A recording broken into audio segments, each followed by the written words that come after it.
Amidst a field of rubble, a silhouetted figure stands with arms outstretched. A wide, manic grin spreads across his face as he finally encounters something that makes him feel truly alive, something so enjoyable that a smile forms unconsciously. The figure is revealed to be a young warrior, his lower face obscured by a black mask. He draws a katana, ready for battle, while behind him, a female companion armed with a spear stands poised and alert. The scene shifts dramatically to a normal high school in Sai City. As a group of students makes plans for a study session, a girl with distinctive white streaks in her hair calls out to a boy who is leaving the classroom, inviting him to join them. Quirce, turns back with a tired expression and declines the offer, stating that he's fine. His polite but firm refusal leaves the girl looking up at him with an expression of slight disappointment and concern. She watches him walk away, her hands slightly raised as if she wanted to say more. A small sound of resignation escapes her lips as he disappears through the doorway. As she stands there, another classmate approaches her with a quiet but firm warning.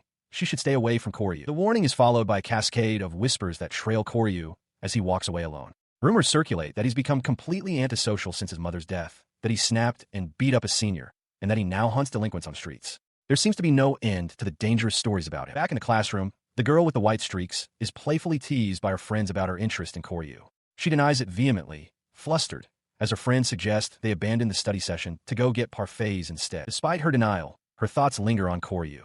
Recalling his face as he left, she has a sudden realization. His expression wasn't cold or distant. A single tear had traced a path down his cheek. She understood now. He looked like he was crying. Meanwhile, Koryu walks alone through the city, his scarf pulled up against the chill. The clanging of a railroad crossing signal seems to trigger a memory from a happier time. A fleeting image of himself, as a small child, standing safely between his mother and father. He stood before a railroad crossing, lost in a memory of his childhood. He recalled asking his mother why he didn't have a father. She had simply asked if he was happy like this, explaining that life is about enjoying the accumulation of small, happy moments. The memory of her warm smile persisted as she encouraged him to lift his head, certain that enjoyable things awaited him. Back in the present, he watched a train speed by, his gaze falling upon the lowered crossing gate. His gaze then lifted from the gate to the sky above, his eyes widening in disbelief. Floating impossibly in the air was a large QR code. He questioned its presence, baffled as to why the other pedestrians passing by seemed completely oblivious to it. Dismissing it as a prank, he pulled out his phone. Yet his mother's words about finding enjoyable things echoed in his thoughts, a flicker of curiosity overriding his skepticism. He aimed his camera at the code and scanned it. An application loaded, displaying a message that welcomed him by name to something called Dungeon Seekers. He murmured the name aloud, realizing it was some kind of camera-based application. As he looked at the screen, which showed a profile created in his name, a swirling black vortex materialized on the street in front of him, visible only through his phone's display. The vortex pulsed on his screen, an enter button hovering over its center. Through the lens, he could see a businessman walking nearby, completely unaware of the anomaly. He understood instantly that pressing the button would trigger an event. Standing by a vending machine, he watched the oblivious man as his own thumb hovered over the digital command. Before he could make a decision, the businessman was violently wrenched into the air, pulled backward by an invisible force. Koryu could only stare, his face frozen in shock and horror at the sudden, terrifying event. Meanwhile, at a nearby railway crossing, a man with glasses recoiled. He thought he saw a student standing near the vending machine just a moment ago, but now there was nothing. He wondered if it was a camera flash or just his imagination, but it was no illusion. At that very moment, Koryu's body dissolved into particles of light. His eyes widened in terror as the world around him disintegrated. He materialized in a vast, torch-lit stone corridor, the darkness stretching endlessly before him. Utterly bewildered, he could only manage a single thought.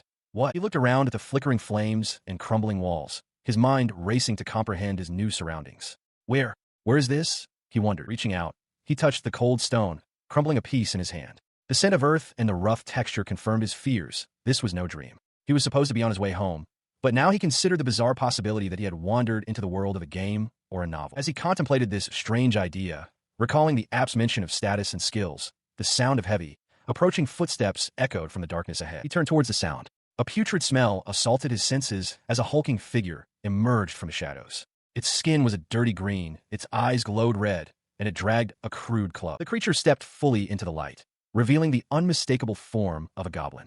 A strange sense of excitement momentarily overcame Koryu's fear. He thought to himself that if even goblins were showing up, this really must be a game. With a guttural roar, the goblin lunged. The attack was brutally fast, knocking him to the ground and sending his bag flying. The sharp impact shattered his delusion. A scream tore from his throat as the horrifying truth crashed down on him. This was reality. He scrambled backward on the stone floor, his face a mask of panic. His eyes darted toward his fallen bag, a single thought cutting through the fear. He would be in serious trouble if he didn't have it. He looked up from the ground as the goblin loomed over him, its club raised high for a final, crushing blow. The creature let out a guttural, cackling cry, savoring the moment before the kill. The creature's mockery ignited a spark of defiance within him. Realizing the monster was laughing, he refused to be underestimated and lashed out with a powerful kick to its jaw. The impact sent the goblin flying, and he scrambled to his feet, sprinting down the long, torch-lit stone corridor. He ran until he reached a vast, circular chamber, pausing to catch his breath. He believed he'd shaken off his pursuer. His first instinct was to find the police, but he quickly realized finding an exit was the true priority. A sudden draft of air drew his attention to a large archway, and hope surged as he dashed towards it, thinking it must be the way out. His optimism was instantly shattered. As he neared the archway, his path was blocked by a hulking, pig-faced monster flanked by 2 more goblins. The thought, "Now I can escape," died on his lips as his expression shifted from hope to utter shock. Before he could even process the new threat, the massive creature swung its club with incredible speed. The brutal impact sent him flying backward across the stone floor, knocking his phone from his grasp. He landed hard, stunned. Looking back, he saw the first goblin closing in again, but his attention was fixed on the sheer, unbelievable size of the larger beast. A single thought screamed in his mind. He had to run, but there was nowhere to go. The hulking monster stood before him, and he realized with dawning horror that the goblin he'd kicked earlier was now leaping through the air, aiming to crush him from behind. The situation was dire. In the split second before the club could connect, an arrow shot from an unseen location, piercing the airborne goblin's head. The creature dropped lifelessly. Another goblin behind him was struck down just as suddenly. He stared from his position on the floor, utterly bewildered. Instead of reacting with alarm, the remaining goblins began to cackle and dance around the corpse of their fallen comrade. The large monster grunted, seemingly amused. He couldn't comprehend it. What kind of creatures would laugh at the death of their own? As the monsters reveled in their bizarre display, a brilliant column of light descended from the center of the domed ceiling above. Seeing his enemies completely distracted, he realized this was his chance to act. He looked up from the floor, his brief moment of opportunity gone. His phone lay just out of reach on the cobblestones as a hulking ogre and its goblin underlings closed in, their snarling faces filling his vision. One of the smaller creatures raised a club, ready to strike. He couldn't believe it. Of all the times for his situation to worsen, it had to be now. His despair curdled into rage as he slammed a fist against the stone floor. Why was this happening to him? Thrown into some incomprehensible place, immediately attacked by monsters, nothing was going right. In that moment, he cursed his very life. Quirce stands on a quiet street, phone in hand, having just informed his mother that he couldn't find anything enjoyable to do. His expression shifts to one of shock as a notification from an application called Dungeon Seekers appears. It announces that he has received 30 skill points as an initial bonus, displaying his name and status as level 1. He stares at the screen, processing the information. Levels and skills. It feels just like a video game. But the thought is cut short by a sudden, sharp pain in his shoulder, forcing him to clutch it with a wince. The searing pain grounds him in a terrifying new reality. A grotesque goblin now stands directly behind him, its club raised. The chilling realization dawns on him. If the pain is real, then the danger is real, too. And it grips him. With the goblin looming, he frantically scrolls through the application on his phone, his mind racing. He has to hurry. There must be some skill, something he can use to survive. As the creature raises its weapon to strike, his eyes land on a list of available skills. He sees close combat proficiency and makes a desperate, silent plea to the Dungeon Seeker system. It must give him the power to fight. A confirmation prompt appears, asking if he wants to learn the skill. He accepts. Instantly, a glowing orb of energy ignites in his chest as visions of countless warriors on a battlefield flood his consciousness. The chaotic imagery of war is accompanied by a new sensation, a wave of power and instinct spreading rapidly throughout his entire body. He closes his eyes, fully absorbing the torrent of combat knowledge being imprinted upon him. The vision culminates in a final, stark image. A lone, armored warrior standing triumphant atop a mountain of the slain, his sword raised to the heavens. He felt the knowledge flood his mind, the mastery of close combat, both with weapons and by hand. A confident smirk spread across his face as his body moved on its own, instinctively twisting away from the goblin's descending club. The movement was fluid, a perfect redirection of force.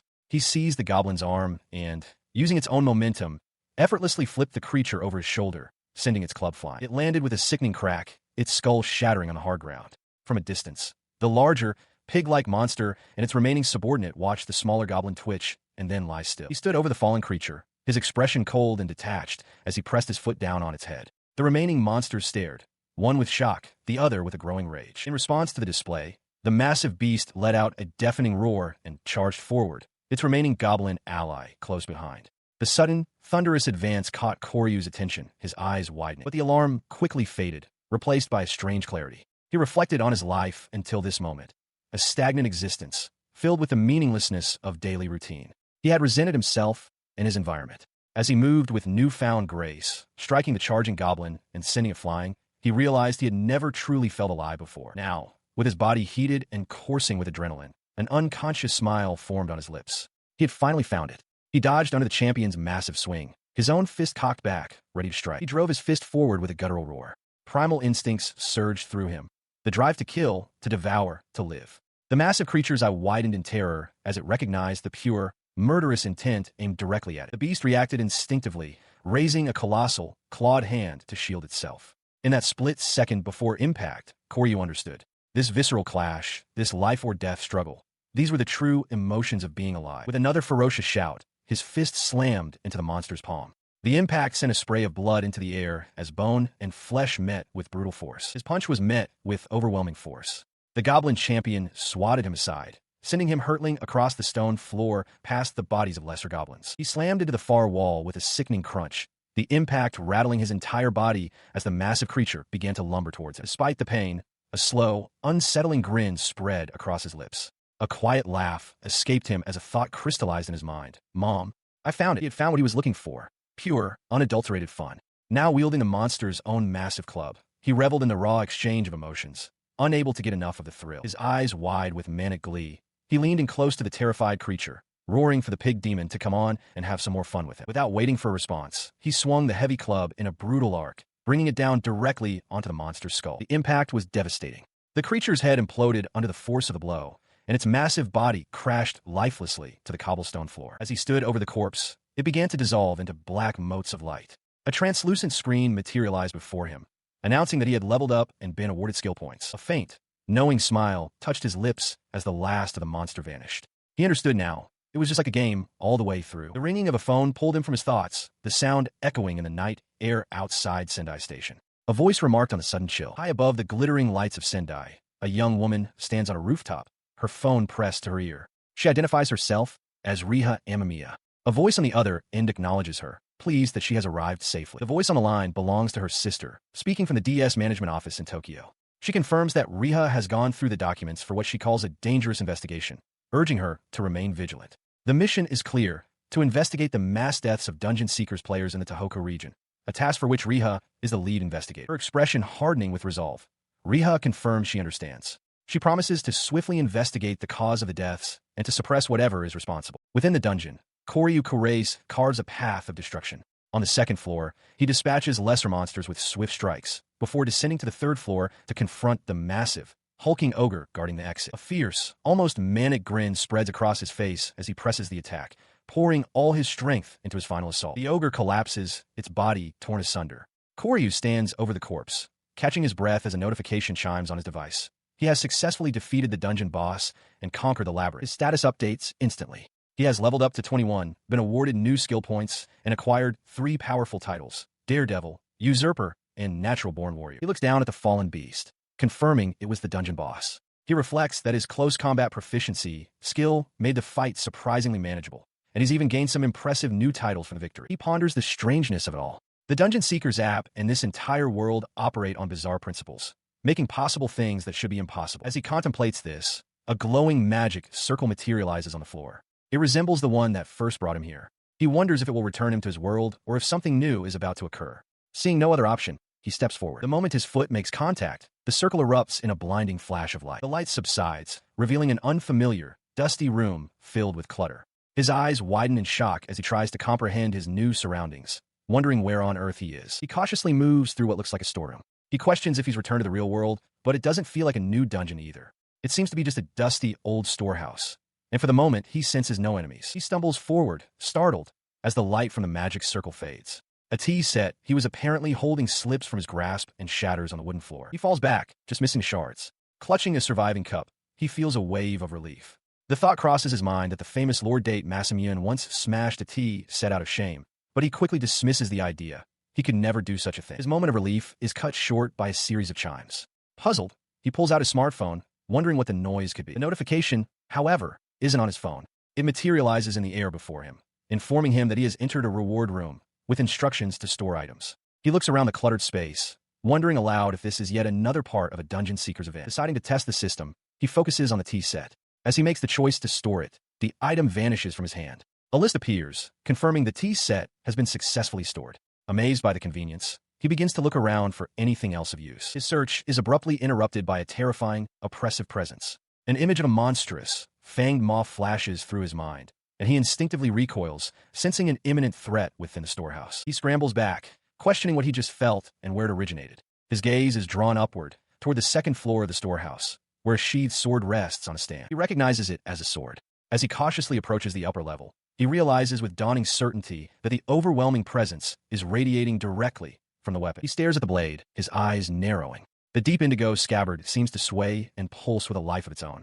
Hesitantly, he extends a hand toward the living weapon, his fingers close around the hilt. The instant he makes contact, a powerful energy surges from the sword, causing it to vibrate intensely in his grasp. His face contorts with shock and effort as he struggles to hold on. He felt a distinct click as his hand closed around the hilt. A jolt ran through him, his eyes wide with a mixture of shock and awe as the weapon seemed to bond with his very being. The overwhelming sensation made him stumble back, still clutching the sword. He wondered what he had just experienced, his mind reeling until a system notification chimed, identifying itself as a message for dungeon seekers. He took a moment to compose himself, relieved to be out of immediate danger. Standing in the quiet reward room, he looked at his phone, questioning the timing of the message. His brief moment of calm was shattered by an urgent system update. The reward room was about to close, and he had only 10 seconds left to store his items. A wave of panic washed over him as he realized the time limit. With no time to spare, he quickly touched the new sword, committing it to his storage. A brilliant flash of light filled the room as the process completed. He decided that would have to be enough. In the next instant, the artificial space of the reward room vanished, replaced by the familiar sight of the city skyline under a dawning sun. He found himself standing at a railroad crossing, his belongings scattered on the ground beside him. As a scooter passed by, he took a deep breath, confirming that he had returned to his own world. Later, in the privacy of his room, he reviewed the results of his ordeal. The system confirmed his level up, increased skill points, and a new title. He acknowledged the life-or-death situation, but couldn't deny the thrill of the fight, a deep joy welling up from within. He knew he needed to organize all this new information about dungeon seekers. As he was lost in thought, a figure abruptly appeared before him, floating effortlessly in the air. A woman in an elegant kimono looked down at him with a knowing smile, asking if he was the new dungeon seekers player and telling him not to be surprised. He could only stare, utterly stunned. Her movements were unnaturally fluid, confirming his immediate thought. She was no ordinary person. She introduced herself as Venom, a senior dungeon seekers player, and offered to teach him about the world he had just entered. However, her smile held a hint of cunning as she added that, in return, she had a favor to ask of him. She holds up her phone, displaying the dungeon seekers interface. With a confident smile, she asks him to become her friend. Quirce stares bewildered as a system notification materializes before his eyes. A friend request from Venom. Moments later, inside a family restaurant, she bows her head low in a formal apology. She expresses deep regret, admitting she never intended for a high school student to be caught up in these events, and that she feels truly responsible. As a waitress delivers their breakfast, Quirce questions if the 2D code he scanned was her creation. She confirms that it was, indeed, her setup. She then turns her attention to the waitress, stating her desire to discuss that very topic before ordering a cheesecake for him. After a moment of silence, he addresses her formally as Ms. Venom. They both take a sip from their cups, the clinking of porcelain the only sound between them. He then looks at her with determination, asking the question that has been weighing on his mind. What exactly is Dungeon Seekers? Her expression softens slightly. She confesses that her own knowledge is incomplete, but promises to share everything she is aware of. She starts with a stern warning, her reflection seeming to gaze up at him from the surface of his coffee. The terms of service, she explains, strictly forbid sharing any information about Dungeon Seekers with outsiders. Leaking what he is about to learn will result in severe penalties. The system, she clarifies, is fundamentally a tool for collecting items. Skills and leveling up are merely support functions to aid in this collection. These items can then be used, or even traded, for real-world currency. Most importantly, the abilities gained can be used outside the dungeons, in the real world. Quirce pales, a bead of sweat tracing its way down his temple as he processes the revelation. She looks at him intently, asking if he truly understands the implications of what she has just told him. He is forced to confront the brutal truth of Venom's words. Dungeon Seekers is not a game. It is a real-world event where injuries are permanent and death is final. The stark reality of a life-or-death struggle against monsters washes over him, his face contorting in terror as Venom watches him with a steady, knowing gaze. He struggles to grasp the implications, his mind latching onto a practical question. Can the items found in dungeons be sold? Venom confirms they can, but her eyes widen in surprise, asking if he has already managed to acquire items from a reward room. He admits to defeating some goblins. Venom remarks that as an F rank in a low-difficulty dungeon, he was lucky. Had he encountered an E rank ogre boss first, she states plainly he would be dead. She expresses her relief that he's safe, then directs him to the item section of the app to handle any selling. She clarifies the conversion rate. 1 point is equivalent to 100 yen. He takes out his phone and checks his inventory. A tea set is valued at 150 points.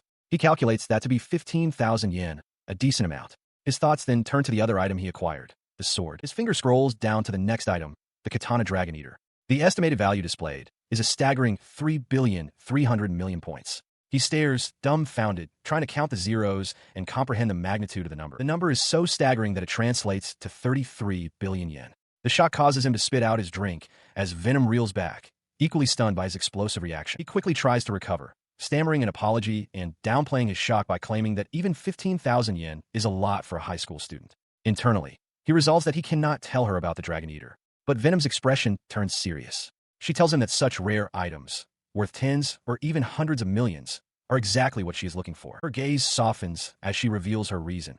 She has a sister suffering from incurable disease, and the treatment costs an astronomical amount of money. Earning that kind of sum in the real world is impossible. For her, risking her life in the dungeons is the only way. Quirce listens in silence, the weight of her confession settling upon him. He sits in silence, processing her plea, as Venom explains her rationale. She had concluded that forming a party would be the most efficient way to clear high-difficulty dungeons and gather the necessary items. She continues, revealing her recruitment method. Finding individuals with the right qualities to even download the app was rare, so she had placed QR codes in inconspicuous locations to find qualified people. This, she confirms, is how she found it. Her composure breaks. With tears streaming down her face, she admits feeling guilty for asking so much of a high school student. But her desperation is clear as she clenches her fists and begs to borrow his strength. The scene shifts to a quiet cafe where they sit opposite one another. Faced with her raw emotion, Quirce hesitates, unsure how to respond. After a moment, he finds his words. He tells Venom that regardless of her intentions, he is grateful for the invitation to the app and would like to help if he can. Her tearful expression instantly transforms into one of pure, radiant joy at his answer. He quickly clarifies, however, explaining that he is exhausted from the day's events and needs time before giving her an official answer. She smiles, acknowledging that his request makes sense. Leaning in close, she suggests they call it a day and that he can contact her later via direct message. Overwhelmed but compliant, Quirce agrees. As they part ways outside, Venom looks back with a confident smile, stating her anticipation for when they can challenge dungeons together. Elsewhere, in the suffocating darkness of a dungeon, a young woman flees in terror. Her desperate escape is cut short as a brutal, unseen attack strikes her from behind, sending her crashing to the stone floor in a spray of blood. She looks up at her assailant, pleading for her life. She offers him all her money and items, whimpering that she just wanted a small adventure. But her attacker, a man with a twisted, tear-streaked face, only relishes her fear, recalling with glee how he tore the organs from his last victim. The man's shadow falls over her broken form, surrounded by scattered bones. He commands her not to die too quickly, wanting to enjoy the moment thoroughly. A final, violent splash marks the continuation of his horrific work. His thoughts echoed in the darkness, a chilling anticipation for his next victim. He hoped the next player wouldn't die too quickly. Within the confines of Sai City, a D-rank dungeon manifests as a rugged, mountainous terrain under a cloudy sky. Inside, Quirce finds himself in immediate combat, narrowly evading the snapping mandibles of a monstrous giant ant. He presses his attack, his blades a blur as he cuts down several of the insectoid creatures in a grassy clearing. Suddenly, another ant drops from above, its massive pincer poised to strike him from behind. He leaps away, just in time, a warning flashing through his mind. His new skill, intuition, allows him to detect impending danger and opportunities during battle. This awareness combines with his close combat proficiency, a skill that grants him mastery over the basics of close-quarters fighting. He realizes he can now see his enemy's movements and instantly derive the optimal solution for combat, striking down another foe with newfound confidence. He reflects that the intuition skill he acquired before entering is working perfectly with his combat abilities. As expected of a D-rank dungeon, the enemies are stronger, but he feels he cannot lose. His intuition flares again, alerting him to the dungeon boss ahead, a massive queen ant atop a mound, surrounded by a swarm. With determination, he vows to conquer the dungeon at this rate. His mission was a success. Back in the city, a system notification confirms he has conquered the D-rank dungeon, increased his level, earned skill points, and acquired the title One-Man Army. Walking alongside Riha Amamiya, he tells her his level went up and he got some good items. He plans to spend the night organizing his new titles and skills, looking forward to it. As they walk, a young woman in a distinctive patterned jacket passes him, her voice cutting through the street noise with a simple, direct warning. Be careful. He stops in the middle of the crosswalk, startled and confused. He looks around, but she's lost in the crowd. He wonders if it was just his imagination, reasoning that if there were any real danger, his intuition skill would have reacted. Dismissing the thought, he wonders if he's just tired. He returns to his quiet apartment, the crescent moon hanging in the night sky. Inside, The room is still, with a lone framed photograph of a young woman standing on a shelf. In the shower, he reflects on his recent accomplishments. His status shows he's now level 33, with new skills in close combat and intuition. He's also been awarded several titles: Usurper for defeating a superior opponent, Daredevil for his recklessness, and One-Man Army. He muses that they make him sound like a maniac. The final title, Natural War, is described as an innate talent for battle, a gift that will pave a turbulent path. He finds it almost prophetic, but doesn't fully grasp its meaning. He steps out of the bathroom, concluding it must just mean he has talent, when a knock at the door startles him. Opening it, he's shocked to find the woman from before, Venom, standing in his doorway. She announces her arrival, and when he asks what she's doing there, she smiles and suggests there's only one reason a girl would visit a boy she's interested in. Letting her inside, he questions how she found his address. She dismisses his concern, joking that it's a shame she didn't arrive earlier to see him naked and explaining that seekers have a feature to see friends' locations. As she notes how tidy his place is, he offers her coffee. She accepts, stating she has something to discuss with him regarding saving her sister. He agrees, though his expression is wary as he acknowledges it's a long story. As he hands her the mug, she abruptly changes the subject with a sly smile, pointing at him and asking, "You're not a virgin, are you?" The unexpected question makes him flinch, spilling the hot coffee. In that instant, a blinding flash of energy erupts from the spilled coffee, shattering the mug. His eyes widen in shock as his senses scream danger. The friendly facade drops, revealing Venom's face twisted in rage. She thinks to herself that, just as she suspected, he has cleared several F-rank dungeons and leveled up, noting that her hobby is playing with virgins.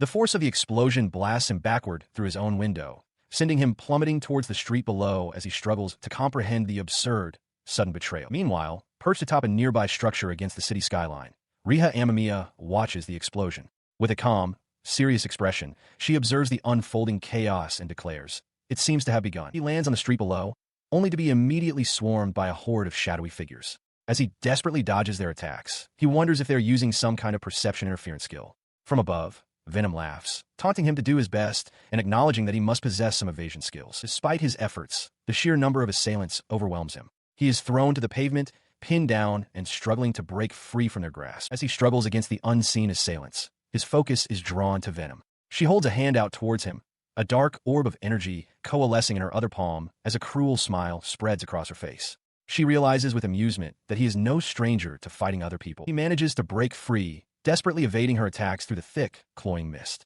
The difference in their power levels is immense. His intuition skill is the only thing keeping him in the fight. As he scrambles for an escape, a wave of dizziness washes over him. He clutches his face, realizing with horror that he has been poisoned. Her very name was a warning. Gasping, he demands to know why she's doing this. Venom's expression twists into one of pure, sadistic ecstasy. She explains that it's her hobby, that she simply enjoys watching people break. She fondly recalls another girl who begged for her life as her flesh was slowly eaten away, declaring with a wide, unnerving grin that the memory was hilarious. Her casual cruelty ignites a furious glare in his eyes. Venom merely taunts him, asking if he can still make such a defiant face. An image of the terrified girl from her story, cornered by a monstrous cobra, flashes through the air. Venom muses that the Dungeon Seekers app is the perfect tool for indulging in her twisted fun. Fueled by rage, he charges forward despite the poison coursing through his veins. Venom watches with detached amusement, wondering aloud how long his bravado will last and goading him to cry, scream, and beg for his life in a miserable way. His desperate attack only elicits manic laughter from her. She shrieks with delight at how much fun this is, acknowledging that he is a higher level than her previous toys and will surely entertain her for quite a while. With sadistic glee, she asks if he has any requests for how he would like to be broken. The poison finally overwhelms his charge, forcing him to his knees. He trembles, sweat pouring down his face as the toxin takes hold. Venom observes from a distance, noting internally that while she planned to cut off his limbs, he still has enough strength to evade her. Deciding to wait for the poison to fully work, she casually suggests they chat, asking why he entered the dungeon alone without contacting her. He looks up, a defiant smirk twisting his lips despite the pain. He scoffs, telling her that her story about a dying sister was rotten. He admits his only reason for considering an alliance with an experienced veteran was to gain access to higher difficulty dungeons. Feigning offense, Venom says she's a bit hurt he didn't trust her and asks for the reason, for the sake of feedback. Her facade drops slightly as she concedes his point. She correctly surmises that her habit of targeting new players must have been obvious to him. He adds a final, cutting insult, telling her that her breath stank so badly he never wanted to get close to her again. Unfazed, she simply smiles and retorts that the air is much better now. He watched as her face, ravaged by the poison's effect on her own body, twisted into a mask of pure fury. She called him a little brat, her voice a guttural roar as she promised to tear him apart right then and there. In response to her rage, he gripped his katana, sweat beading on his brow. Ignoring her threat, he focused his will and shouted for his power to manifest now. His blade answered the call, slicing through the air in a brilliant, swift arc. The single, powerful swing sent a wave of energy across the battlefield, aimed directly at his tormentor. The attack tore through Venom's ornate kimono, shredding it to pieces and revealing the dark bodysuit she wore beneath as she was forced back. She turned back, her expression shifting from rage to disbelief. She wondered aloud if the brat was actually smiling. He confirmed her suspicion, explaining that while she was savoring her supposed victory, he had helped himself to a new skill. Her eyes narrowed. She understood now that the blade he wielded was a dungeon item, his trump card. Realizing his aim, she declared she wouldn't fall for his provocations again and would simply whittle him down with poison. Still, she demanded to know what skill he could have possibly obtained that would be powerful enough to overcome the situation. He did not answer with words. Instead, he raised the glowing blade, its dark energy swirling around him as he announced its name, Autumn Sword, Dragon Eater. At the Tokyo branch of the DS Management Office, an operator sits at her console, her face etched with concern. On screen is the profile of a player known only as Venom, her real name and other details unknown. She is suddenly startled by a man leaning over her shoulder. He identifies her as Amamiya and commends her for staying late. The man, producer Kuga, asks if Venom is the suspect in the serial killings. Amamiya confirms they have gathered the necessary evidence, but explains they are holding off on apprehending her due to an interesting report. Her sister, Riha, is currently tracking the suspect. He finds the report intriguing. Amamiya then adds that there's just one more thing to consider. Meanwhile, the subject of their investigation is locked in combat. Quirce lunges forward, activating a powerful ability, the Demon Sword, Fantasy class. His opponent, Venom, wonders if this is the secret sword Dragon Eater. She senses a definite change in him, suspecting he has a trick up his sleeve. He, however, considers making a run for it, but he cannot move. Venom gloats, comparing him to prey hypnotized by a snake, paralyzed by her poison. She delights in imagining his utter humiliation as he lies helpless on the ground. With her opponent incapacitated, she decides to use her trump card, launching a projectile high into the air. She declares that long-range attacks are useless. He, however, glances at his phone, realizing that no matter the skill, it is still just a sword. The projectile bursts like a firework, showering the battlefield with dozens of smaller objects. He looks up in alarm as they rain down upon him. The objects reveal themselves to be anchors that slam into the ground, pinning his shadow in place. From a distance, Venom lets out a wild, maniacal laugh, vowing to make him pay for mocking her. She cackled with glee, her voice echoing amidst the chaotic energy erupting from her spell. She taunted her immobilized foe, asking if he had finally learned his lesson. The magical energy culminated in a blinding, concussive blast that tore through the area. As the dust settled, she peered down into the crater, a flicker of concern crossing her face as she wondered if she had overdone it. The thought quickly vanished, replaced by annoyance. It was no fun if she couldn't break them slowly. She was certain he couldn't have survived after talking such a big game, expecting to find at least some remains. But her confidence shattered when she saw him standing amidst the dissipating energy, completely unharmed.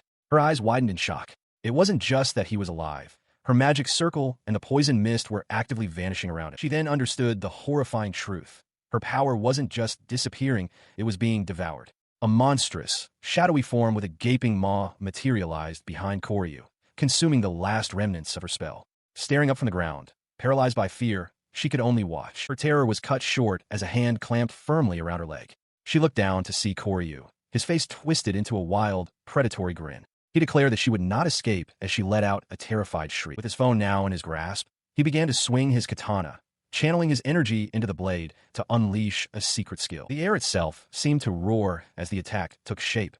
The Dragon Devourer, a colossal, ethereal dragon head formed from the arc of his sword, lunging forward to consume her. The spectral beast struck her with overwhelming force. The impact centered directly on her midsection, causing her to cry out in agony. The blow sent her hurtling backward, tumbling uncontrollably through the air as the force of the attack overwhelmed her completely. She is sent spiraling through the air, defeated by the overwhelming force of the attack. On the ground below, Koryu stands victorious, his katana still extended. As she tumbles, her eyes widen in a dawning, manic realization.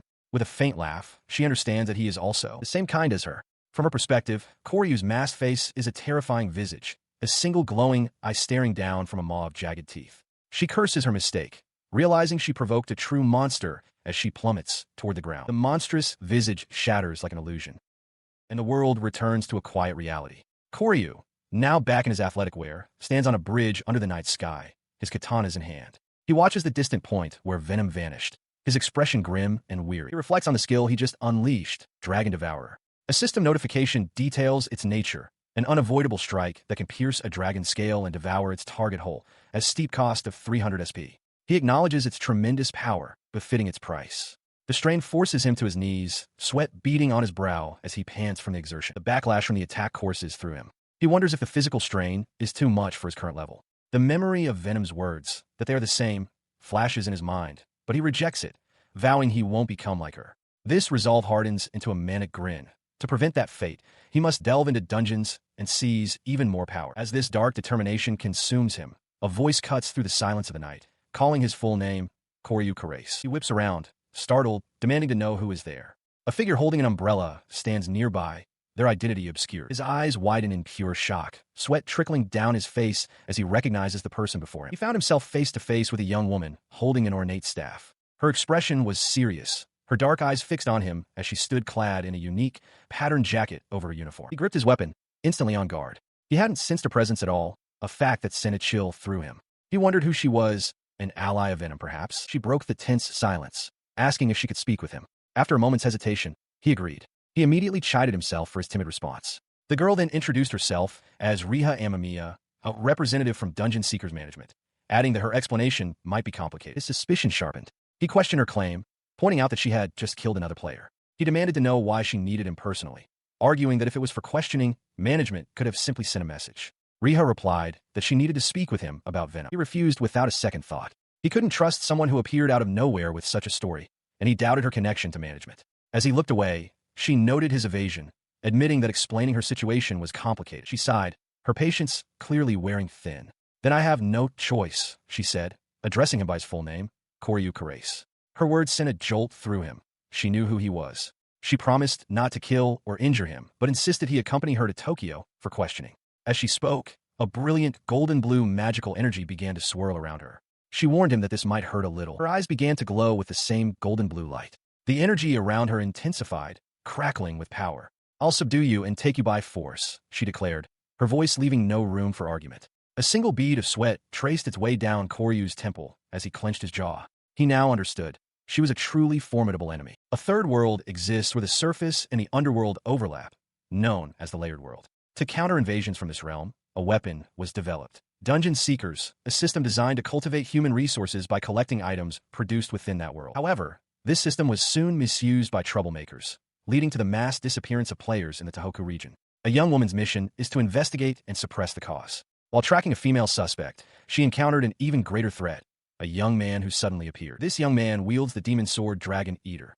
The woman observes its majestic appearance, recognizing it as a fantasy-class weapon that surpasses even legendary items. The wielder, however, seems determined, feeling he cannot simply let the situation be. He lunges forward, his blade blur. She parries his strikes, noting internally that his sword skills are sharp and his reactions are quick. As their weapons clash, she wonders if she should try to lead him out of the area. Spotting what he perceives as an opening, he thrusts his sword forward, but a flash of light erupts from her hand, effortlessly deflecting the blow. He stares in shock at the failed attack.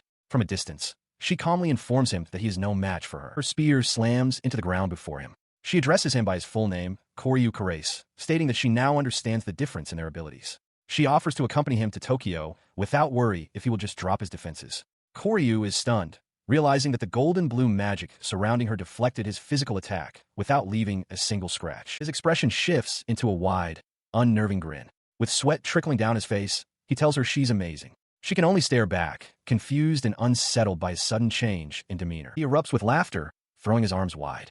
He exclaims that this is the battle he's been looking for, the kind of fight that makes him fall in love with combat. He calls her Riha, prompting a swift rebuke not to use her first name.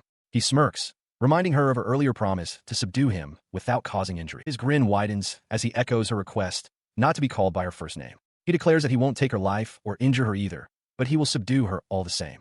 Meanwhile, she internally assesses that while she could subdue him at full strength, the demon sword is the main problem. However, she suspects that due to damage from a previous battle with Venom, he is likely unable to use the sword's Dragon Devourer skill. Deciding on a new approach, she announces that they will start over. As she speaks, several dark, floating polyhedral objects materialize in her hand. She asks if they should begin, leaving Koryu staring in wide-eyed shock at this new, unknown power. He stares up in disbelief as Riha stands before him, flanked by 4 large, crystalline shields that have materialized out of thin air. The shields shatter, and he lunges forward, swinging a wooden sword. Riha deftly parries the blow with her spear, forcing him to leap back to create distance. He presses the attack again, a wild grin spreading across his face as he unleashes a rapid series of strikes. Riha moves with precision, deflecting each blow and evading his advance. Their movements become a blur. Riha notes with surprise that he's skillfully dodging her counterattacks, even though she's restraining her full power. Quirce laughs, announcing that it's his turn to go on the offensive, leaving Riha to marvel at this unique fighting style that combines shield and sword techniques. She watches him closely, believing his stamina must be running low. To her surprise, however, his movements aren't degrading. They're becoming sharper and more precise with each passing moment. Leaping into the air, she comes to a realization. For him, combat is an addiction. This must be why the demon's sword chose him as its wielder. But she knows this battle-crazed euphoria is a dangerous state of mind. He grins with pure exhilaration, telling Riha how much fun he's having. He declares that words are unnecessary. Through the clash of their weapons, he can feel the depth of her polished skills and understand her very essence. His intense declaration leaves her momentarily unsettled, and she wonders if he's using psychological tactics to disrupt her focus. Below, he throws his arms wide and proclaims that she is the perfect opponent for him. She can't decide if his fervor is a strategy or just pure recklessness. As they clash once more, his expression shifts to one of surprise. Creating distance between them, Riha firmly plants the butt of her spear into the ground. She looks directly at Quirce and states that it's time to end this. He watched in stunned silence as Riha Amamiya began to chant. She declared that with a spell woven from words alone, he would disappear as if becoming transparent. As she spoke, her form began to waver under the moonlit sky, wisps of energy curling around her. Her body then dissolved completely into the world, leaving him staring in an empty space in utter shock. He spun around, demanding to know where she had gone, just as a massive, invisible blade of force sliced through the air towards him. Riha, hidden from sight, was confident that no one could find her while using her strongest battle technique. But Quirce, a wild grin spreading across his face, resolved to land one final blow and end the fight. The invisible assault crashed against his crossed blades with a deafening clang. From her hidden position, Riha watched in disbelief. She couldn't comprehend how he'd found her. The laws of the world itself should have prevented him from noticing her. But as his gaze locked directly onto her, she realized her attack had failed. He had her. In a move she never anticipated, he tossed his demon's sword into the air, abandoning his weapon entirely. He lunged forward with open arms, intent on catching her as she reappeared from her dissolved state. He wrapped his arms around her, laughing triumphantly as he declared his victory. Riha was initially stunned, but quickly dismissed the danger, believing him to be no threat without his demon sword. Her confidence shattered, however, when she felt a strange power emanating from his hand. From his body, an immense and volatile energy erupted, dark tendrils of power swirling around them both. Riha stared in horror, recognizing the ominous force as black lacquer magic power. The raw power was overwhelming. She couldn't believe he was deploying magic he had only just witnessed. As his feral eyes stared down at her, she felt a terrifying sensation. His magic was invading her own body. She felt the dark energy recede, her body going limp as consciousness faded. Quirce caught her, holding her gently as the last vestiges of the strange power dissolved into the night air. He looked down at her still form, a faint smile on his lips. He thanked her, admitting that their spar had been fun. Later, under the same crescent moon, the scene shifts to a quiet, traditional estate. The grounds are still, the house dark and silent. Just inside a set of sliding paper doors, Riha lay unconscious on the cool wooden floor. Her eyes fluttered open to an unfamiliar ceiling. As she wondered where she was, her gaze settled on Quirce, sitting nearby. He explained that this was his house, where he used to live with his mother, and that he couldn't just leave her unconscious where they had fought. He formally addressed her as Riha Amamiya, and she confirmed his identity as Quirce. She asked if he was hurt, but quickly corrected herself, acknowledging with embarrassment that she was the one who had been subdued. A quick check revealed she didn't have a single injury. He met her gaze, reminding her that he had promised not to injure her. He stated plainly that he never wanted their fight to be to the death. She sat in silence for a moment, processing his words. "I see," she finally murmured, looking down. The quiet was suddenly broken by a persistent ringing. Quirce pointed out that her phone had been going off nonstop. The screen showed the caller was her sister, whose frantic voice immediately came through asking for a status update. Riha attempted to give a professional report to her sister, who was in an office with a superior. She stated that after confirming Venom's death, her attempt to detain Quirce had failed. Her superior demanded to know her location, and in her flustered state, Riha blurted out that she was talking with Quirce in bed. The poor choice of words caused immediate chaos, with her sister panicking and Quirce loudly protesting the misunderstanding. The call was abruptly taken over by a man's stern voice. He identified himself as Kuga and immediately questioned if Quirce, the demon sword wielder, was present. Still flustered from the previous conversation, Riha could only manage a simple confirmation. Her answer was met with a grave tone. Kuga addressed her formally by her full name, Riha Amamiya, and declared that he was now issuing new instructions directly from management. Her expression hardened, the weight of the official command settling in as her sister panicked in the background. The new directive was as unexpected as it was absolute. Kuga ordered her to accompany Quirce for a while.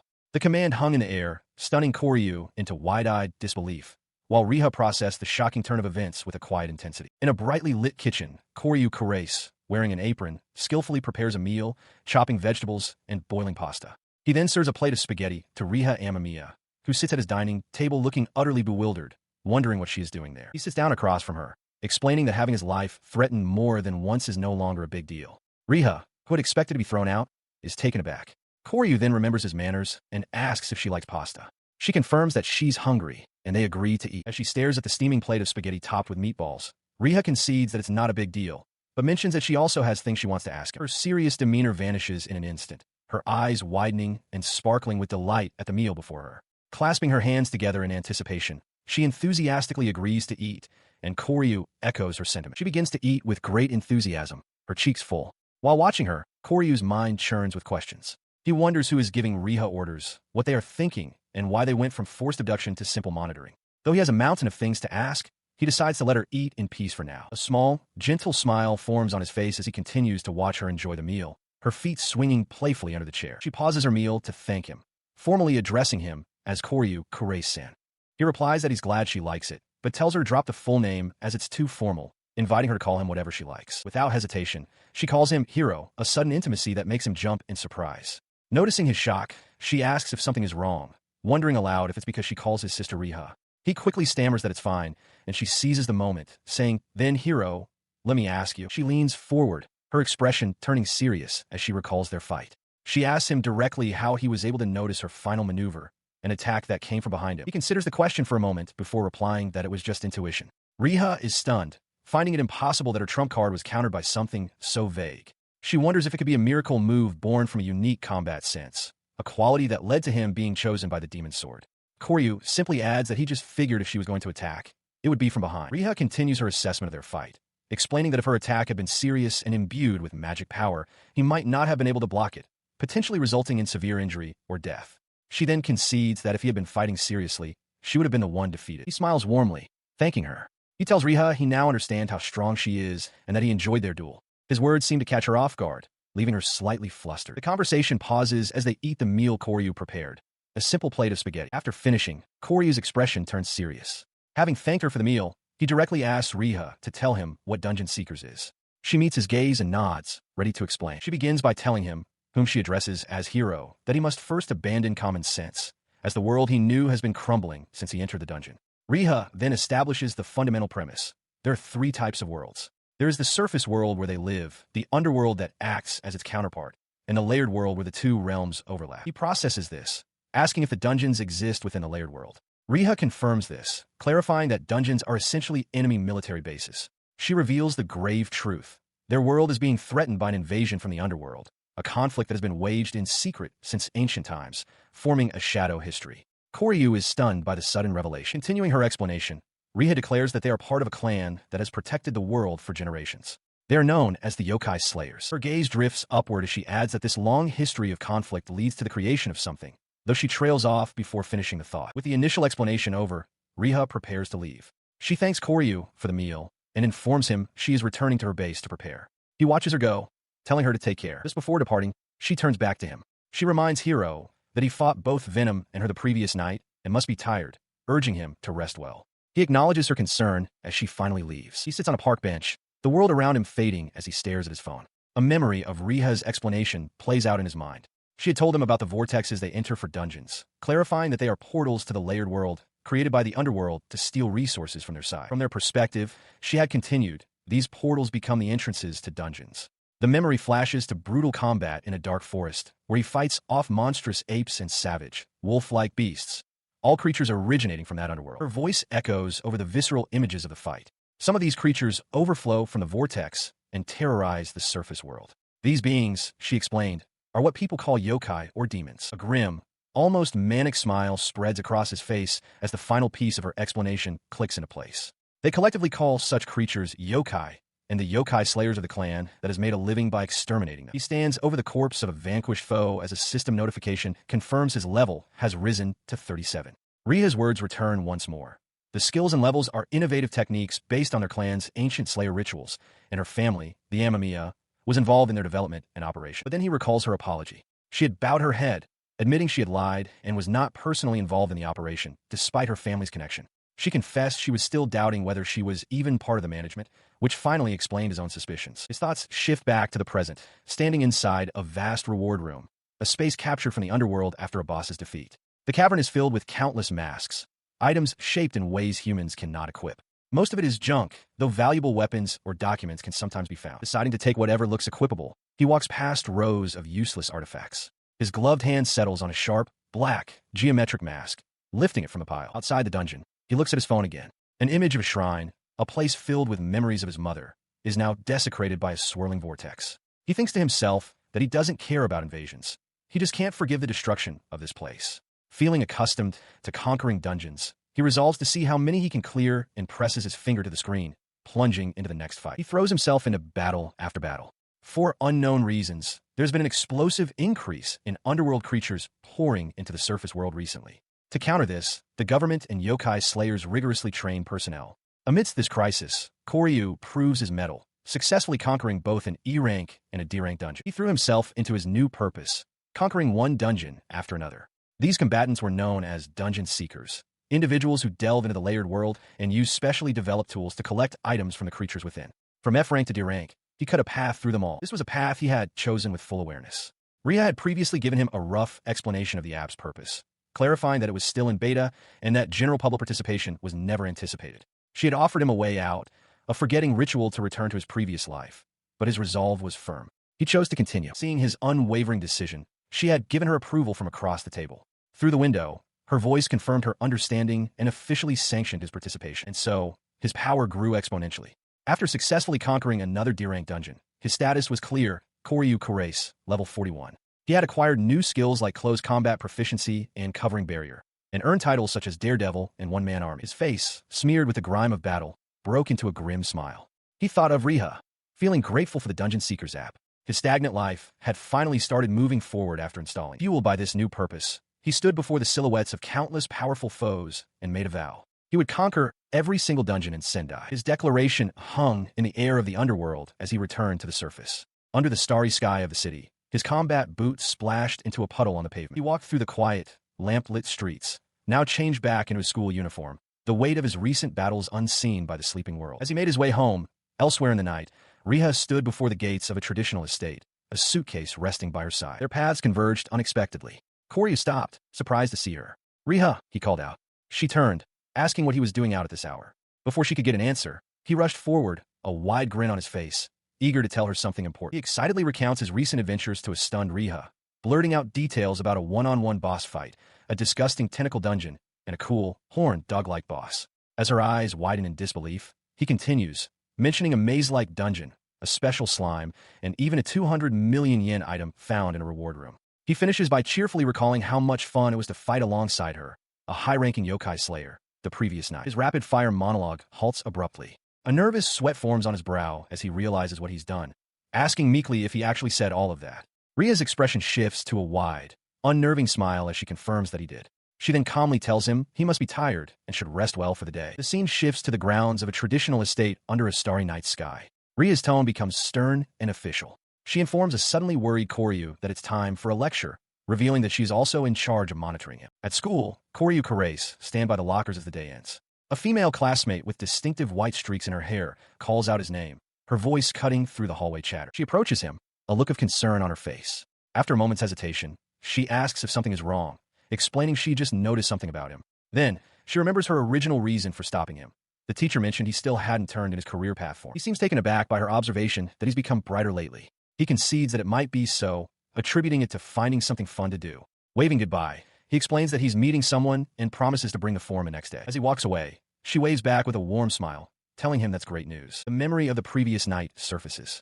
Hiro was on his knees, arguing heatedly with Riha Amamiya. He flatly refused her suggestion to limit dungeon attempts to 5 per day, declaring he would challenge them as much as possible. Riha warned that his body would break down at that rate. Desperate, he admitted he wanted to wait until he leveled up more. Seizing the opportunity, Riha made a counteroffer. If he accepted her condition, she would accompany him for his C-rank challenge the next day. Hiro looked up, utterly shocked. His resolve crumbled. When Riha complained his acceptance was too quiet, he shouted his promise to her. She giggled, pleased with the outcome. Returning to the present, Hiro stands on a rattling train, typing a message on his phone. Across the car, Riha sits waiting. He texts Riha that school is over and he's on his way. After she replies, he tries to renegotiate their deal, suggesting they limit dungeon attempts to 10 per day instead. His suggestion is immediately rejected. A moment later, he arrives at the station to find Riha waiting. She calls out to him, noting his early arrival, and informs him that she's already found a suitable dungeon. She urges him to follow her so they can head there immediately. They stand before a swirling black vortex hovering over a crowded public walkway, the C-rank dungeon. Hiro voices his unease about the number of people around. Riha dismisses his concern, telling him it's fine. Seeing his hesitation, she extends her hand towards him, telling him to take it. He felt a bead of sweat on his temple, wishing Riha would be more discreet as she eagerly suggested using invisibility. Understanding her point, he agreed they should both become unseen. As their hands clasped, a faint shimmer of energy enveloped them. The energy transported them into the dungeon, a desolate, misty landscape dotted with crumbling pillars. Before them stood several muscular, feline humanoids. A system notification designated the area as a C-rank branch vortex, recommended for destruction. As they took in their surroundings, now clad in their combat gear, a massive, tusked beast loomed over them. Riha calmly identified these creatures as the initial dungeon bosses, dismissing them as mere small fry for a C-rank challenge. She instructed Hiro to observe while she handled the first wave, and he readily agreed. His eyes widened in alarm as a massive stone pillar hurtled directly toward them. As they dodged, Riha shouted a warning. Dungeons of C-rank and higher possess their own defense mechanisms and traps. She urged him to remain vigilant. With that warning still hanging in the air, she launched herself into the fray. Her spear became a blur of motion, effortlessly dispatching the monstrous beasts in a flurry of decisive strikes. He watched from a safe distance, completely captivated. Her strength and grace were on a different level entirely. The more he observed her, the more he understood the immense gap between their abilities. After the last monster fell, she turned to him, a hint of concern in her voice as she asked if something was wrong. He could only express his awe at her power, admitting the vast difference between them. Riha clarified that while she could handle C-rank dungeons alone, B and A-rank challenges would be impossible for her to face by herself. She then explained their next objective, stating that from this point forward, they would be facing legendary yokai. The term legendary caught him completely by surprise. Seeing his confusion, she elaborated that yokai are creatures from the underworld, so destructive they leave legends in their wake. They arrived before a massive, ornate gate, the entrance to the final chamber. Riha announced that this was the boss battle, and she wanted to witness his power. He would face this challenge alone. Before them, the boss revealed itself. A colossal, furred beast with a gaping, tooth-filled maw. Riha identified the creature as a yokai known throughout the world in various legends. The Devourer. He stands before the colossal beast, its maw wide open. Riha observes from the side, acknowledging that while he possesses a powerful demon sword, he will never be able to defeat his enemies without the courage to face them. The overwhelming killing intent washes over him, and he understands with chilling clarity. This is the feeling of being on the brink of death. In response, he shouts Riha's name, declaring that the true opponent isn't the Devourer, it's himself. A smile spreads across Riha's face as she offers simple encouragement for him to do his best. The Devourer lunges forward, a blur of fur and teeth. He is immediately pushed back, forced onto the defensive. Riha watches intently, recognizing this not as a battle for life, but a battle of devouring. She knows that to face a legendary yokai, he would need dozens more levels. A single direct hit would obliterate him. But she also understands what can bridge such an overwhelming gap in power, technique, and courage. He puts this to the test, deftly evading the monster's snapping jaws. The beast suddenly leaps high into the air, its massive body defying gravity. The sheer agility of the creature stuns him. As it descends, he steels himself, vowing to take its head, but Riha senses it's not the right moment. Its descent shatters the earth, sending rock and debris flying. He has already repositioned himself, having anticipated the blow. A glint of cunning, almost a grin, appears in the yokai's eye. Standing amidst the settling dust, Riha addresses the beast directly, questioning its pride and urging it to look more closely at its opponent. The creature lets out a roar of pained surprise. In a godlike feat, Hiro had not only avoided the legendary yokai's intense attack, but had managed to land a strike of his own. Riha processes what she has just witnessed. He is no trained soldier, nor a professional yokai slayer, yet he is far from ordinary. This level of skill is not something that can be simply learned. It is an undeniable natural talent. She realizes the yokai must have understood this as well, for the pure killing intent in its eyes has now been replaced by fear. The massive beast recoils, its expression one of pure terror. He confronts it directly, his voice ringing with newfound confidence. "You're afraid of me." The yokai finally grasps the truth. It is no longer the predator. It has become the prey, the one to be devoured. As he prepares his next move, Riha watches, knowing his secret technique is about to be unleashed. He unleashes his ultimate technique, a swirling vortex of power he calls the Dragon Devourer. The energy converges on its target with immense, destructive force. The attack leaves the beast vanquished. He stands over the remains, a confident smirk on his face as he sheaths his katana. From a distance, Riha watches him, a deep worry creasing her brow. She fears his intense focus on dungeons will cause him to become obsessed with battle and eventually lead to his ruin. Her concern deepens as she looks at the path of destruction he left behind, realizing she might be the only one who can stop him if he goes too far. Shaking off the thought, she approaches him, congratulating him on a job well done and suggesting they head to the reward room to escape. After leaving the dungeon, they find themselves back in the city. Hiro expresses his disappointment, noting the reward wasn't much for a C-rank dungeon and that the fight was quite tiring. He then turns to Riha, asking if there's a nearby cafe or any other place she'd like to go. The sudden question catches her completely off guard. He notices her hesitation as they sit down in a cafe and asks what's wrong. Riha admits she's not familiar with such places, so he suggests a cake set as a safe choice. Her eyes light up at the mention of coffee, excitedly sharing that her sister can't live without it. When he asks if she's ever had a cafe au lait, she sheepishly admits she is not. Her inexperience is clear, and Hiro playfully asks if she thinks he's trying to trick her with something bitter. Reassured, she agrees to the set but then hesitates over the cake, wondering how it differs from Anju. As she finally points to the creme brulee, declaring it sounds like a new kind of yokai she's curious about, Hiro reflects that he's slowly beginning to understand her. Just then, Riha announces she has something to ask. Before he can respond, she launches into an explanation. She was curious about the branch vortex mentioned in the C-rank dungeon information. She explains that dungeons grow like trees, with roots absorbing magical power and leaves catching sunlight, all stemming from a central trunk and its branches. She illustrates her point, explaining the hierarchy. The A rank is the trunk vortex, B ranks are large branch vortexes, and so on, down to E and F rank twigs. Crucially, she reveals that conquering a higher-ranked dungeon also destroys all the lower-ranked dungeons connected to it. The concept clicks into place for Hiro. This new information gives him a clear path forward. He realizes that to conquer all dungeons in Sendai, he only needs to defeat the single A-rank dungeon. He acknowledges the immense difficulty, recalling that even Riha can't conquer a B-rank dungeon alone. Despite the challenge, a determined grin spreads across his face. He now has a concrete objective: get stronger. His focus returns to the present, and he asks Riha what their next step should be. He finds her completely lost in the blissful taste of her creme brulee. He calls her name again, snapping her out of her reverie. Startled, she insists she was listening and agrees with his unspoken conclusion. It will be too tough to challenge a B-rank dungeon until they both become stronger. She looks at Hiro, a determined glint in her eye, and proposes a plan. For the time being, she suggests they tackle C and D-rank dungeons together. This will not only help him level up, but also allow them to strengthen their coordination as a team. As they stand outside the cafe, a status screen materializes, detailing Quirce's current standing. Level 52, with an array of acquired skills and titles like Lone Warrior and Fearless Hero. Breaking the strategic mood, he casually points out to Riha that she has some cream on her mouth, causing her to become instantly flustered. With a final, decisive strike, Hiro unleashes his secret sword technique, Dragon's Maw, obliterating the monstrous dungeon boss. As the creature dissolves into nothingness, Riha Amamiya looks on with an impressed smile, confirming that the foe has been subjugated. His surprise is cut short when Riha informs him of a notification from the app.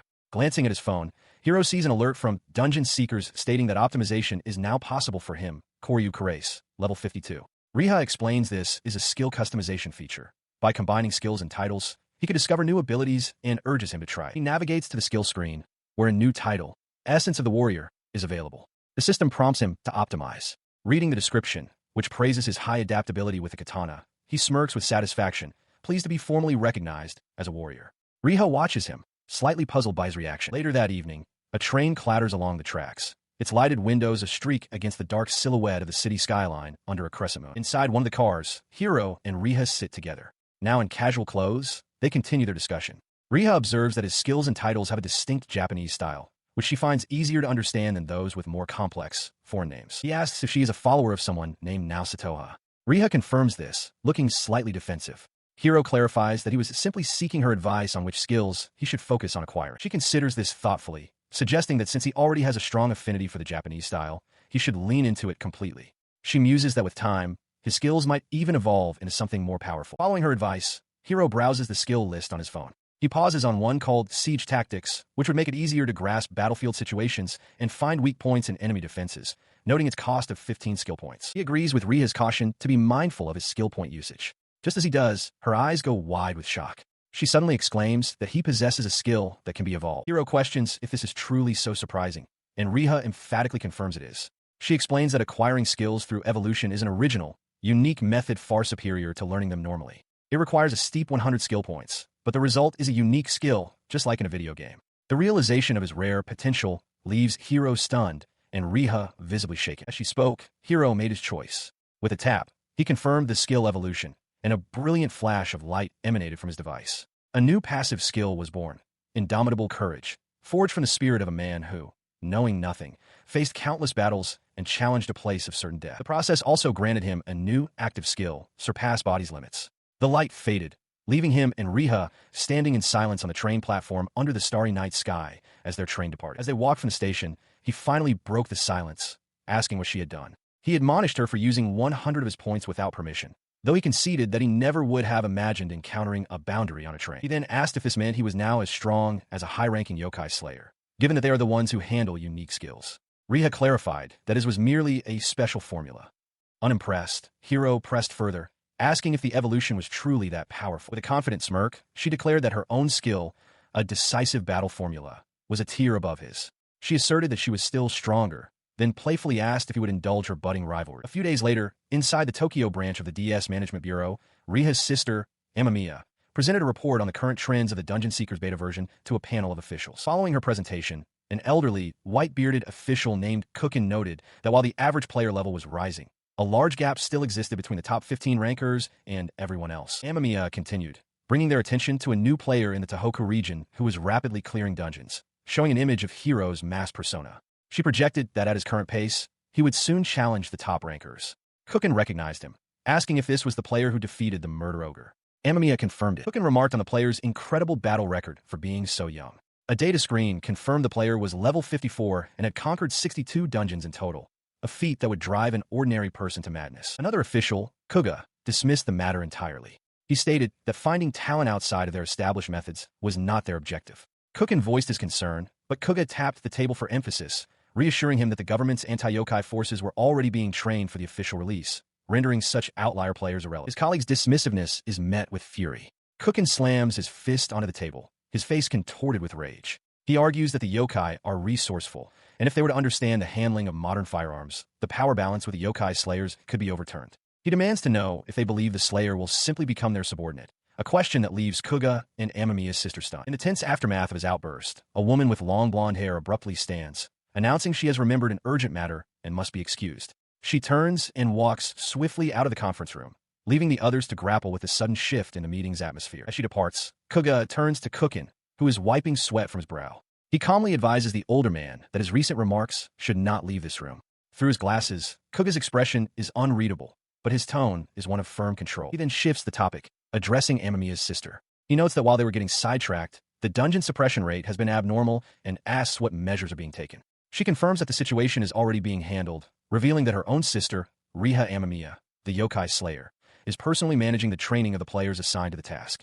The other officials react with audible shock. The officials murmur among themselves. One woman expresses her concern for Riha, but the man beside Kuga dismisses it, stating that with her involved, there should be no problem. In fact, he finds it reassuring. His confidence noted, Kuga turns back to Amamiya's sister and requests to see the operational report from Riha.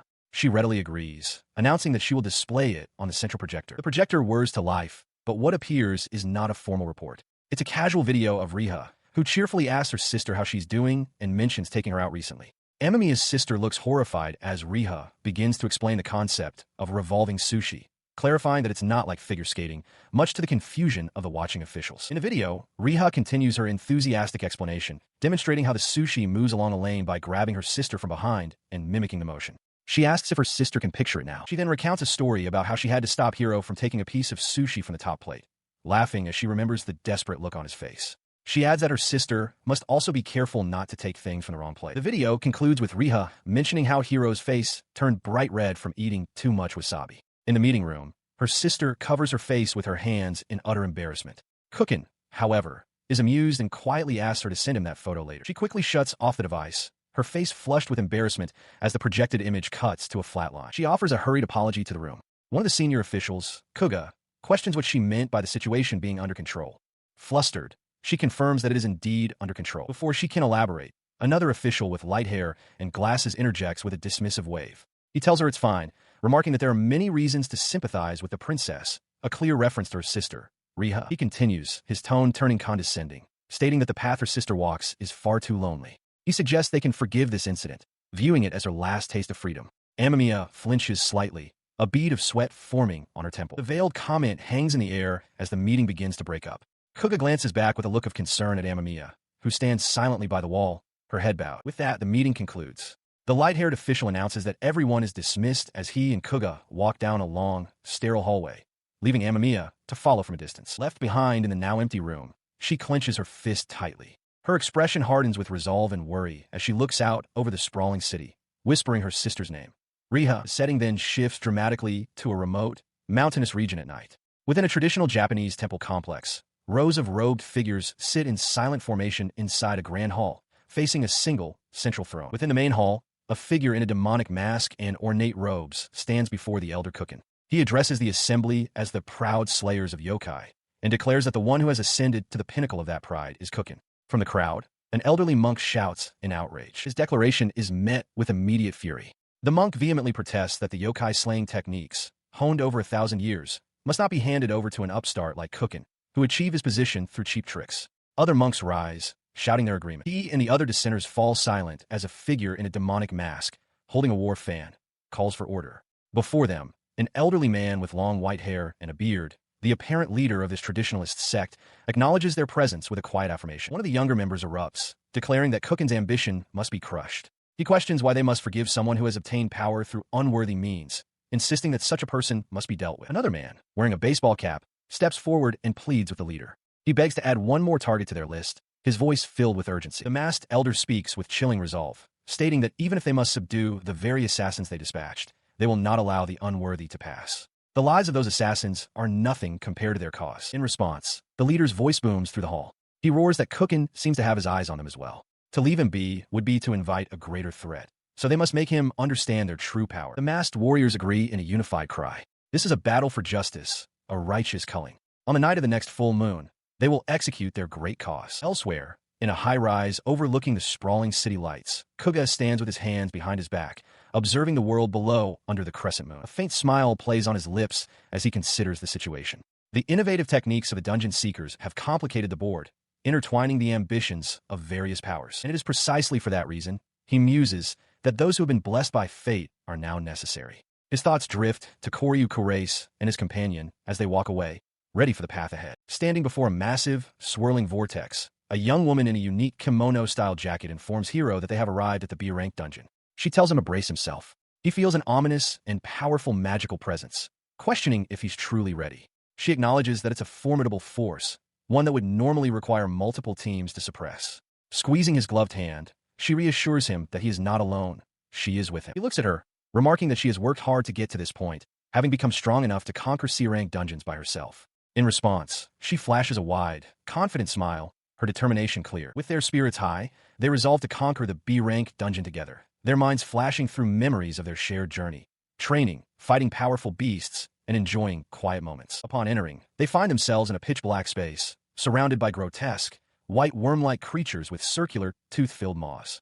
Hiro's eyes widen as his intuition screams danger. His companion identifies the creatures as a type of yokai called uka. She explains that they are currently invisible to them, but warns that even one is a strong opponent and a swarm would be overwhelming. She urges him to avoid combat and move carefully to avoid touching them. Heeding her words, Hiro pulls his mask over his face. They stand close together, surrounded by the silently writhing creatures. He feels her hand tighten around his as he realizes the creatures seem poised to attack all at once. The thought solidifies in his mind. Attempting to clear this floor alone would be impossible. Through the oppressive darkness, a glowing point of light appears in the distance, the exit. His companion spots it and tells him they must remain vigilant until they make it through. Suddenly, an uka lunges and bites down hard on Hiro's shoulder. He cries out, realizing his mistake. His companion shouts his name in alarm as the darkness around them reveals an endless sea of gaping, toothed maws. She yells that they've been noticed and tells him to prepare for an attack. With a determined shout, he braces himself as a massive wave of the worm-like monster surges toward them. As the swarm of uka closed in, his companion, Satoha, unleashed a barrage of crystalline projectiles that erupted in flashes of light against the horde. The attack, however, was not enough. She turned to Hiro, her expression grim, and told him it was no use. They stood back to back, completely surrounded. Satoha noted that there were simply too many of them and that they were getting nowhere. She urged Hiro to fight alone as he usually did, promising to provide support, insisting that this was the only way for them to unleash their true potential. With a determined look, he agreed. Roaring, he plunged headfirst into the mass of creatures. His blade became a blur, effortlessly slicing through the worm-like yokai that swarmed him from all sides. He cut them down one after another, moving with lethal precision. He fought with relentless speed. Satoha, impressed, noted that he had perfectly understood her support. He challenged her, asking if she could keep up as he increased his pace. She retorted that the same question applied to him and warned him not to underestimate her, calling out a rapid succession of sword techniques as she joined the fray. They stood together as a powerful force repelled the surrounding uka. Hiro observed that the technique etched into her soul had created a vital opening in the swarm, declaring that this was the perfect stage for her spirit to shine. He turned to her with fierce intensity, proclaiming, "Satoha, you truly are the best woman for me."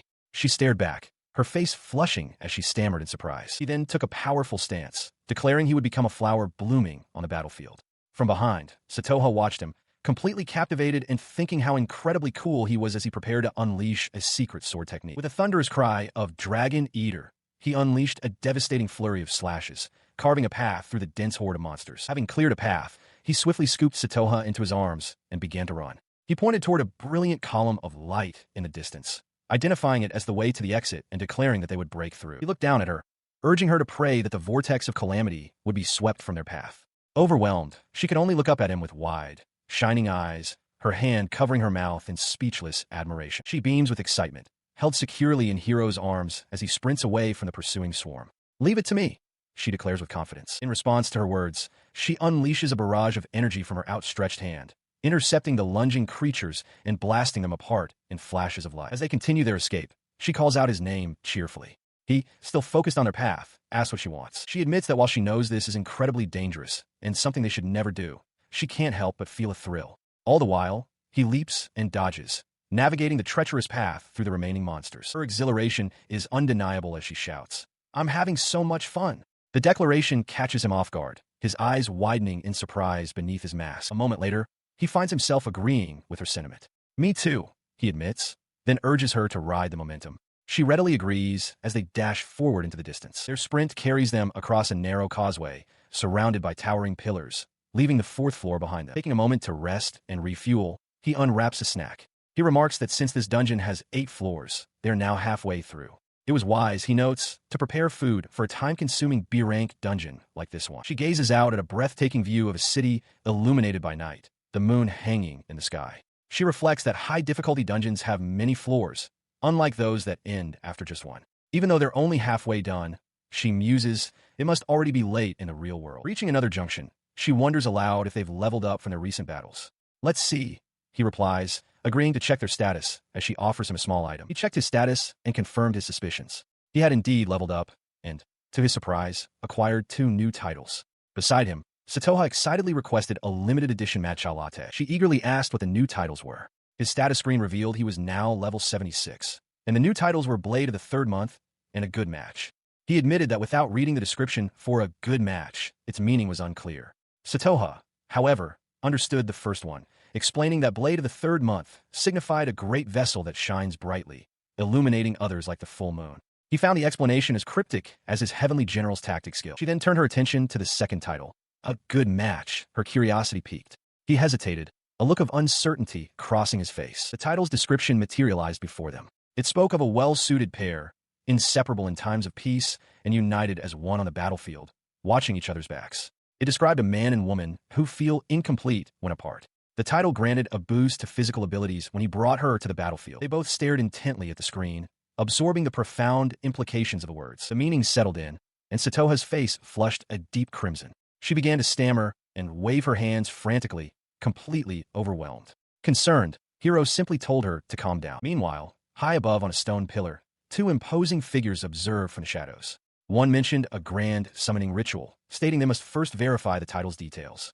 Down below, Hiro and Satoha were suddenly jolted by a tremor, realizing they were in a place teeming with yokai and needed to remain composed. The ground beneath them gave way with a violent shudder. The stone bridge they stood on began to crumble and fall into the abyss below. Hiro cried out in alarm as the path disintegrated. He was sent plummeting into the darkness. From a ledge, Satoha screamed his name, her hand outstretched in a desperate, futile gesture. As the 2 observers watched impassively from above, she cried out for him not to return. Alone on the shattered precipice, she stared into the void where Hiro had vanished. The two men remained on their perch, their gazes fixed upon her. A chilling thought crossed her mind. These were not players. They were yokai slayers. Elsewhere, under the light of a full moon, a masked elder sits upon a throne, a silent, imposing presence presiding over the night's dark affairs. On the battlefield, a woman in modern attire declares that they will carry out their great cause, all for the sake of the yokai slayer's vow, as her warriors clash with armored foes and monstrous beasts. She issues a chilling command to her forces: slaughter every last one of the players. In the midst of the fray, a knight in full plate armor is caught off guard by a swift, hooded assailant. The knight demands to know who they are, but the attacker simply calls him an intruder and proclaims that his head will be their prize. The hooded figure's strike connects, resulting in a violent explosion that tears through the knight's defenses, sending shrapnel and stone flying. Meanwhile, Hero lands hard at the bottom of the chasm, kicking up dust and rubble. He pulls himself together, wondering just how many floors he fell, when his eyes land on a figure in the distance. It's a girl, seemingly alone. Far above, Satoha stands trapped on a broken ledge. She is surrounded by towering pillars, each one occupied by a silent enemy observer. They know her name, identifying her as Riha Amamiya, the princess of the Ice Rain. The elderly slayer remarks to his companions that the girl is of little concern, as most of the spoils of war belong to Amamiya regardless. The bald warrior adds that it was their job to dispose of Hero due to his unpredictable movements, and a third, bandaged figure agrees, musing that it would have been an easy death. Back in the depths, Hero cautiously approaches the crying girl, asking if she's all right. He scans the area, noting that the valley they are in serves as a direct path to the lowest level. She looks up, and her innocent facade shatters. Her eyes are black, bottomless pits weeping dark tears, and her mouth stretches into a terrifying grin filled with fangs. With a chilling smile, she declares that the fallen boy is hers. He looked up from the chasm floor, his shock palpable. The small, crying girl was gone.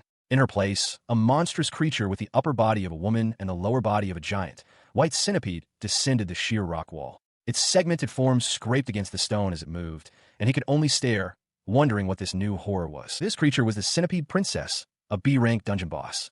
With a fanged snarl, she announced her true purpose: to become a sacrifice at the lowest level. Her original objective, she clarified, was merely the young girl above. From the chasm's edge, the yokai slayers watched, with the elderly leader and the large, bald man ordering her to stand down. Far above, on the rocky ground, Satoha stood with unwavering resolve. She voiced her intention to the slayers. They would kill the last of the Amamiya yokai. Down in the chasm, Hero watched, a bead of sweat on his temple, as the Centipede Princess ignored him completely, beginning its ascent back towards the surface. Late at night, inside a brightly lit office building, several employees remain at their desks, diligently working under the glow of their monitors. The quiet is suddenly broken as a man in a suit stands up, shouting urgently at his colleague, Riha's sister. He tells her it's an emergency and to check the player information immediately, asking what is happening as she sips her drink. She turns her attention to the screen, which displays the Dungeon Seeker's player rankings. Her eyes widen slightly as she notices a dead marker next to the third-ranked player. She quietly reflects that she'll never get used to how dangerous this application is. Her superior leans over the cubicle wall, demanding to know what's going on. She realizes with growing horror that it's not just one player. Dead markers are now appearing next to one high-ranking player after another. Sweat beads on her face as panic sets in. She wonders aloud if there's a malfunction with Dungeon Seekers, calling out to Kuga and desperately asking what has happened. Meanwhile, in a stark, pillar-lined chamber, an elderly man with a headband looks down from his perch, questioning the presence of Satoha and her companions. Nearby, a large, bald man stands with his arms crossed. Another elder, Kukin, identifies the girl for him. She is Riha Amamiya, known as the Princess of the Ice Rain, a high-ranking yokai slayer who wields a golden demon tool. He notes that while there are many such slayers, few are granted a second name. He dismisses her as a mere girl who has only attained her title through some strange fate. Her grip tightens on her staff. With a defiant shout, Riha declares that her role is to protect Quirce and orders the rabble to get out of her way. Her sudden, fierce declaration startles the three men observing her. The elderly leader is taken aback by her powerful presence. He acknowledges that if they injure her, they will forfeit their own second names, but states they cannot retreat when surrounded by so many yokai slayers. He commands his subordinates to attack, ordering someone named Kosame to control the reign.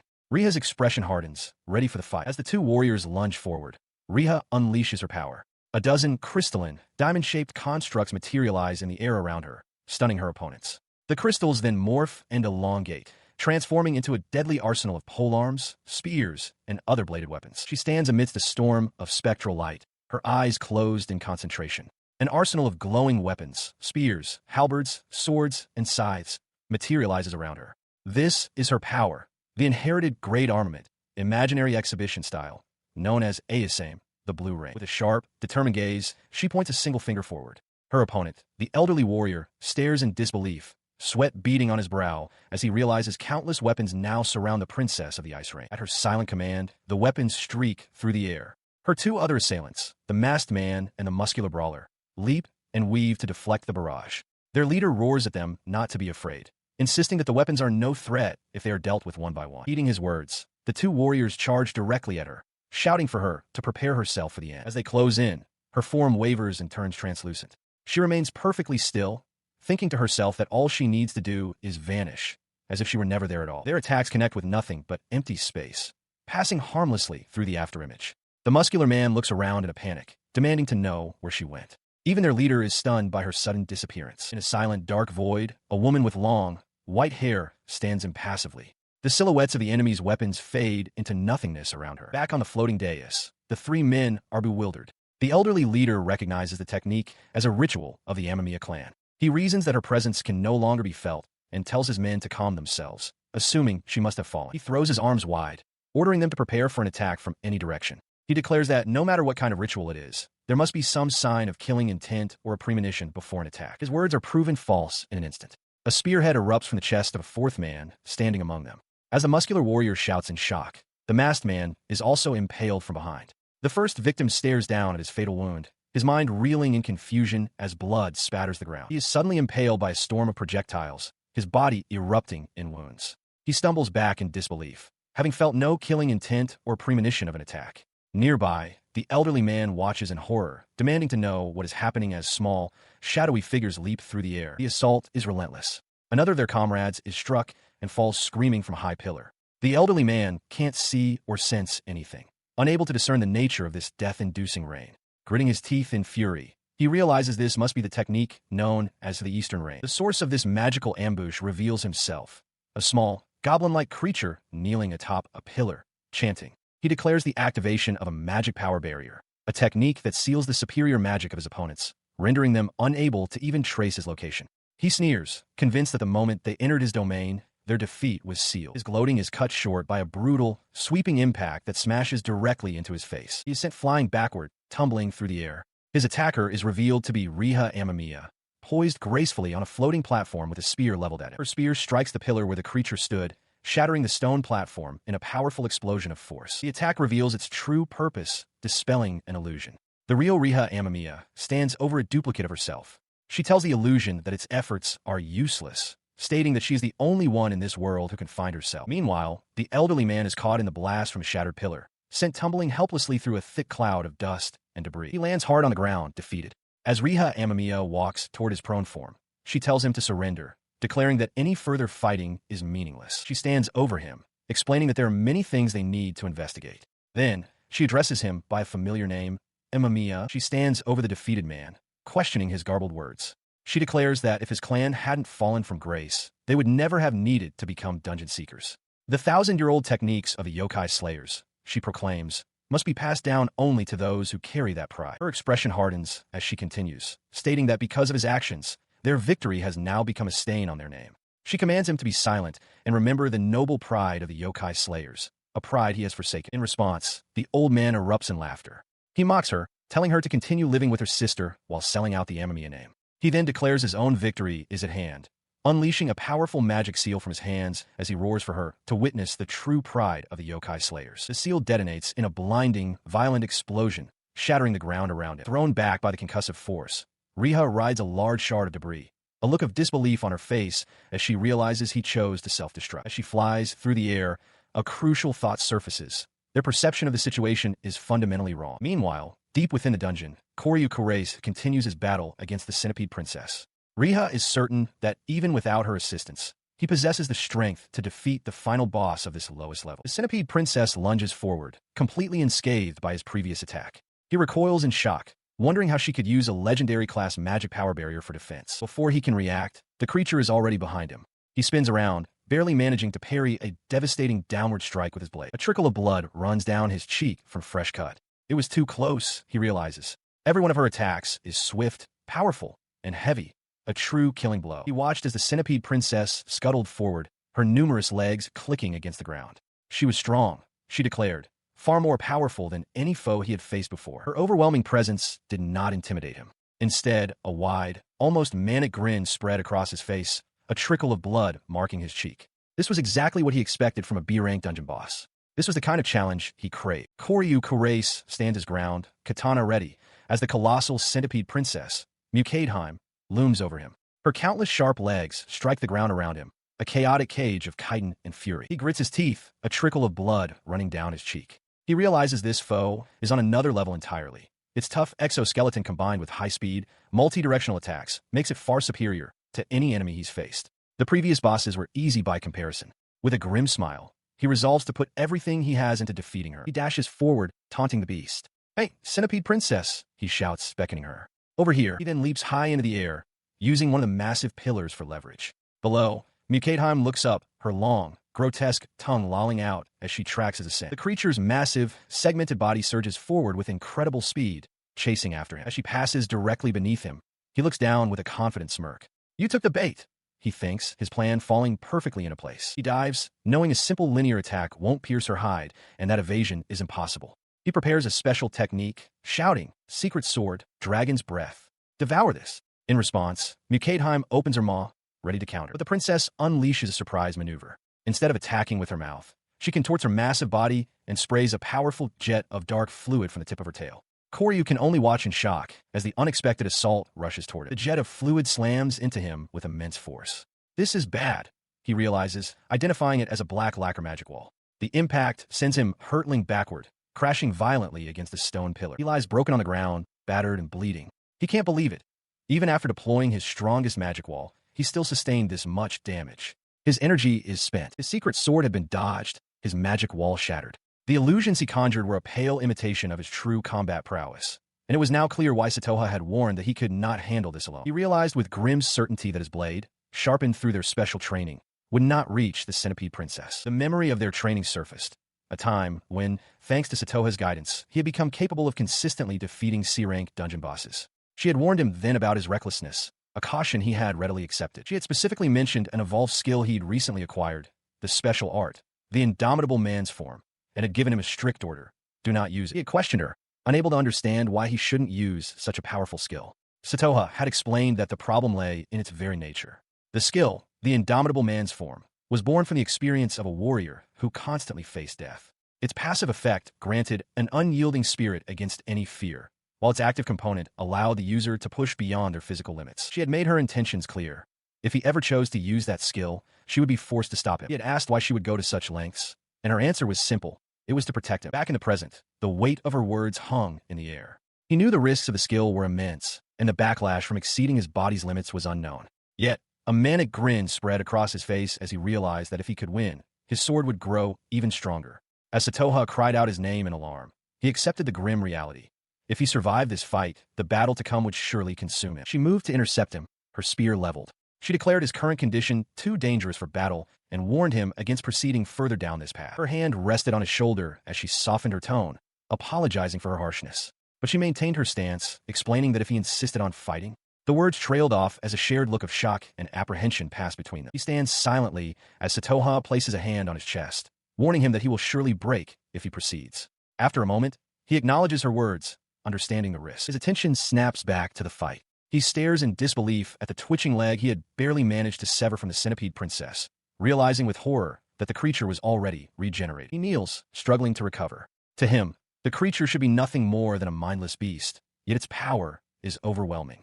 He reflects that it was only by a stroke of luck that he managed to regain consciousness after its last attack. As the centipede princess lets out a deafening roar, he forces himself to focus, acknowledging the undeniable truth.